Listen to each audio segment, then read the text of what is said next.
Сәлеметсіздер ме балалар? Бүгінгі сабақтың тақырыбы мейірімді өзен. Здравствуйте, ребята! Тема сегодняшнего урока – добрая река. Жаңа сөздермен таныс болайық, ознакомимся с новыми словами и запишем их в словарную тетрадку.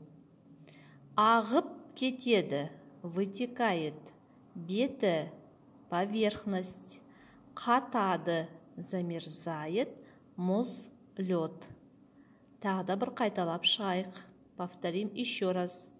Ағып кетеді, вытекает, беті, поверхность, қатады, замерзает, мұз, лед.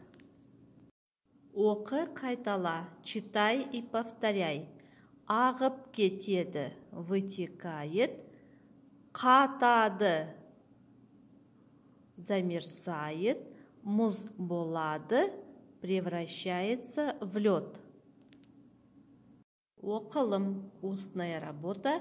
Екінші тапсырма. Мәтінді түсініп оқы. Второе задание. Прочитайте текст. Өзен адамдарға ренжиді. Река обижается на людей. Ол суық жерге ағып кетеді. Она вытекает в холодные места. Өзеннің беті қатады. Поверхность реки замерзает. Мұз болады. Превращается в лед.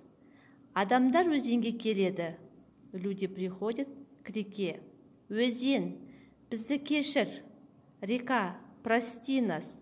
Ренжімеші, не обижайся, дейді. Қоқысты тазалайды. Очищают от мусора. Мейірімді өзен кешіреді. Добрая река их прощает. Айтылым, устная работа. Үшінші тапсырма. Суреттерге қарап, сұраққа жауап бер.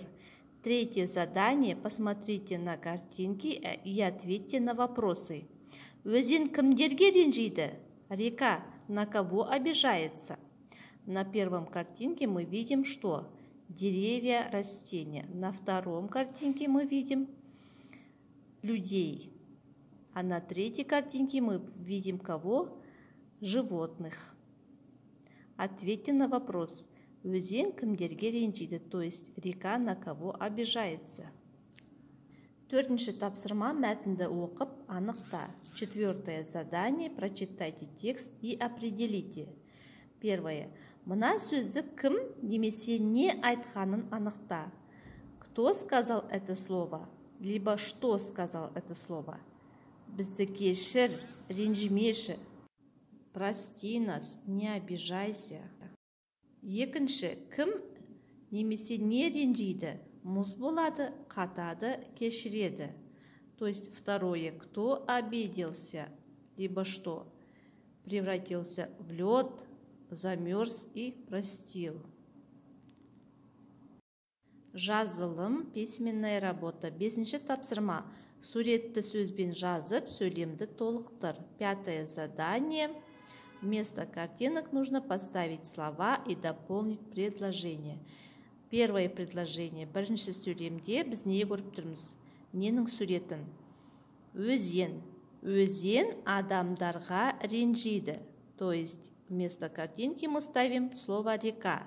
Река обижается на людей. Екінші сөйлем.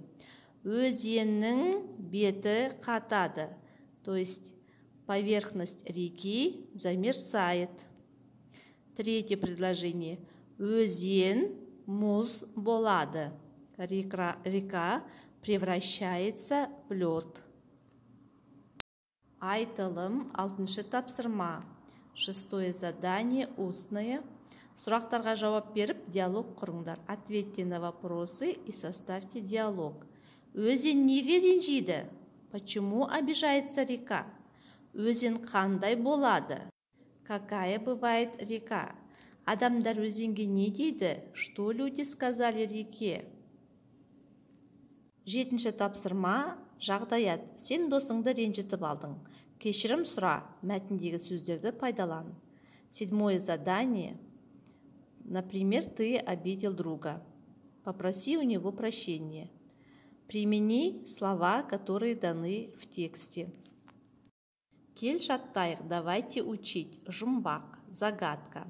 Аузы жоқ, сыңғырлайды, күледі. Онсыз бірақ жер бетінде тірлік жоқ. Нужно найти ответ и выучить. Есте сақта, запомните. Өзен ағып кетеді. Река вытекает. Оның беті қатады, мұз болады. Поверхность реки замерзает, превращается в лед. Кешір, ренжімеші. Прости, не обижайся. Үйге тапсырма, жаңа сөздерді жаттап келу.